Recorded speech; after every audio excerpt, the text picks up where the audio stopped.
Mummy जी, चाय ले लीजिए। अरे कलमुही, तेरे हाथों से तो चाय पीते हुए भी डर लगता है, कहीं इससे तेरा रंग मुझ पर ना चढ़ जाए। अगर इन्हें इतनी ही शर्म होती तो मेरे इतने हैंडसम भाई को इस तरह फंसाती नहीं। बानी और शिवम की लव मैरिज हुई है। बानी के ससुराल में उसकी ननद और सास हैं, जिन्हें अपने गोरे रंग पर बहुत गुरूर होता है, जिस वजह से वो बानी को सिर्फ उसके सांवले रंग की वजह से नापसंद करती है और हमेशा उसे ताने सुनाती रहती हैं। बानी उनकी सभी जली कटी बातें सुनकर चुपचाप वहां से चली जाती है। तुम माँ और छोटी को कुछ बोलती क्यों नहीं? मम्मी जी बड़ी हैं, हर छुटकी ना समझ, इस तरह उन्हें उल्टा जवाब देना सही नहीं। मेरी जिम्मेदारी उनकी सेवा करना है, जो मैं पूरे दिल से हमेशा करती रहूंगी। ऐसा बोलकर बानी रसोई में जाकर रात के खाने की तैयारी करने लगती है। रात को खाना खाते हुए बानी की सास उसे कहती है, कल मैंने अपनी फ्रेंड्स के साथ किटी पार्टी रखी है, समय से सारा खाना बना देना और अपना मनहूस चेहरा लेकर ज्यादा उनके सामने मत आना, समझी? माँ, बानी आप दोनों की कितनी परवाह करती है, फिर भी आप उससे इतना बुरा व्यवहार क्यों करती हैं? अरे एक तो लव मैरिज करके इस कलमुही को हमारे सर पर लाकर बिठा दिया और अब हम इसे कुछ बोल भी नहीं सकते क्या?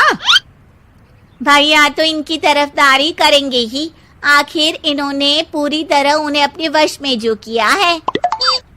जिसे जो करना है करे, बस कल मेरा सारा काम समय पर हो जाना चाहिए।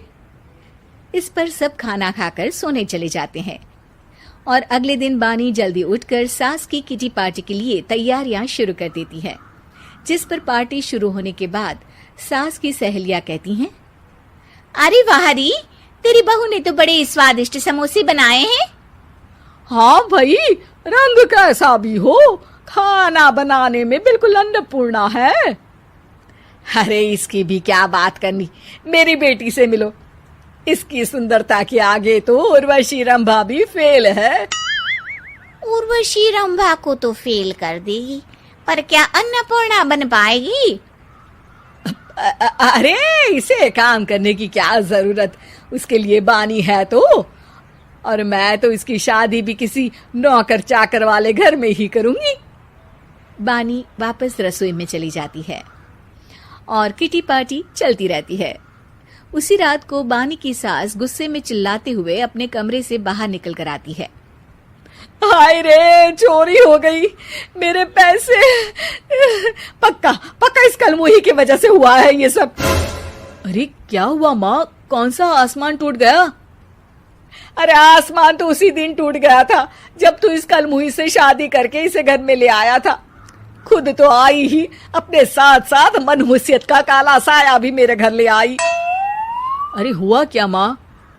अरे मेरी तिजोरी में रखे पैसे कहीं गायब हो गए, सुबह ही देखा, अरे यहीं रखे थे। क्या आप मुझ पर चोरी का इल्जाम लगा रही हैं?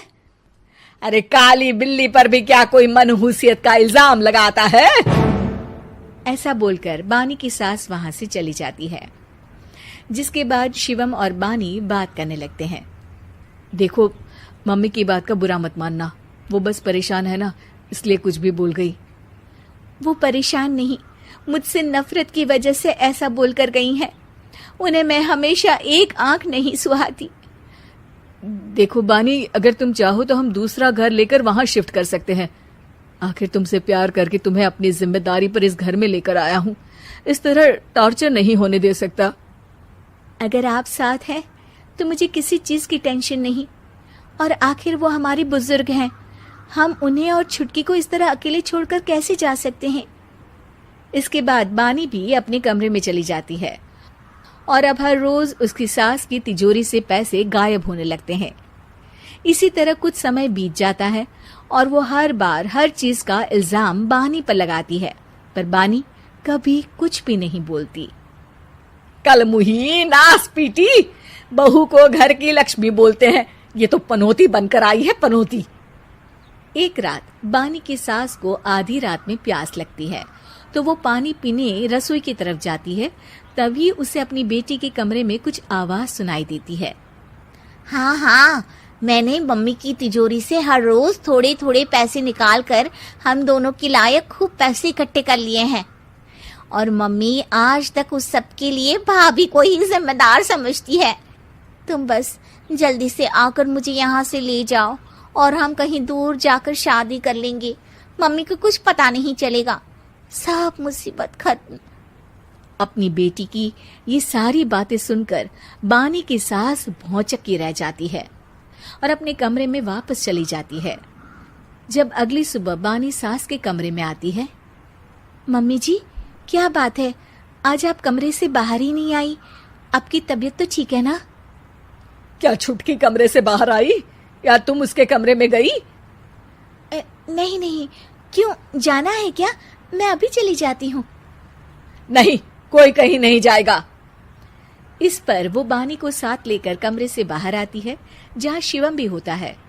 वहां उसकी सास बोलती है, छुटकी मेरी तिजोरी के सारे पैसे लेकर अपनी माँ के बारे में कोई ख्याल करे बिना किसी लड़के के साथ घर छोड़कर चली गई। और बहू, तुमने मुझ जैसी सास की सेवा करने के लिए अपने ही पति के साथ दूसरे घर जाने से मना कर दिया।